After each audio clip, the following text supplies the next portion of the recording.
Subscribe کریں ہمارے YouTube channel رضا Islamic videos کو تاکہ ہماری ہر نیو ویڈیو آپ تک آسانی سے پہنچ سکے۔ وہ امیر شخص کی ہاتھ کی ہتھیلی کاٹ دی گئی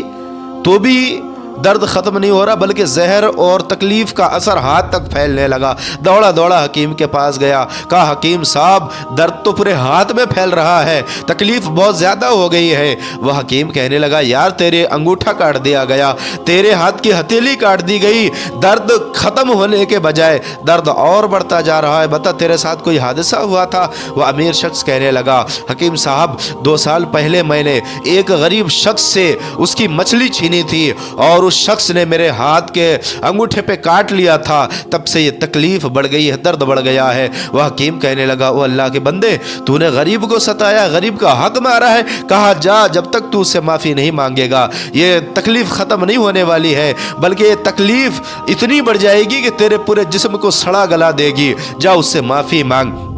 وہ امیر شخص اس غریب شخص کو تلاشتے تلاشتے اس جگہ پر گیا جہاں سے اس نے اس غریب شخص کی مچھلی چھینی تھی۔ جا کر کے دیکھا تو وہ غریب شخص مچھلیاں پکڑ رہا تھا، اور جا کر کے کہا او اللہ کے بندے مجھے پہچانا؟ کہا نہیں بھائی میں نے تجھے نہیں پہچانا، تو کون ہے؟ وہ شخص کہنے لگا میں وہی امیر شخص ہوں جس نے 2 سال پہلے یہاں سے تیرے مچھلی چھینی تھی اور تجھے لات مار کر کے زمین پر گرایا تھا اور تو نے میرے ہاتھ کے انگوٹھے پہ کاٹا تھا۔ او اللہ کے بندے مجھے معاف تو کر دے، جب میں یہاں سے گیا مچھلی پکا کر کے کھایا تو بہت زیادہ تکلیف ہوئی، دیکھ میرے ہاتھ کے انگوٹھا کاٹ دیا گیا، میرے ہاتھ کی ہتھیلی کاٹ دی گئی، لیکن درد پورے بدن پہ بڑھ رہا ہے، پورے ہاتھ میں بڑھ رہا ہے، اللہ کے بندے مجھے معاف کر دے۔ اس غریب شخص نے اسے معاف کیا، لیکن یہاں پر سبق حاصل کرنے کا ایک موقع ملتا ہے کہ کبھی کسی غریب کو نہ ستانا، کبھی کسی مظلوم کو نہ ستانا، کبھی کسی کی روزی روٹی نہ چھیننا۔